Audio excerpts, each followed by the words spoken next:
आदाब नाजरीन, आप देख रहे हैं न्यूज 19 उर्दू में हूं आपका मेजबान तारक शेख। आइए नजर डालते हैं आज की अहम खबर पर। नौजवान लीडर आरिफ इरफान राही को अपनी पार्टी तहसील मंडी का यूथ इंचार्ज बनाया गया।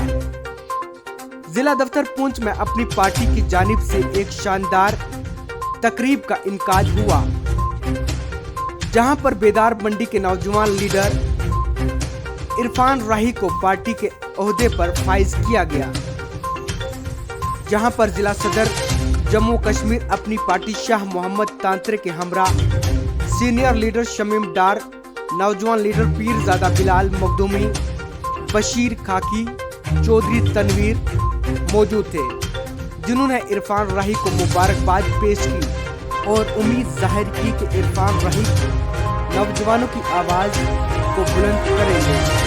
नाजरीन, देखिए हमारी ये खास रिपोर्ट।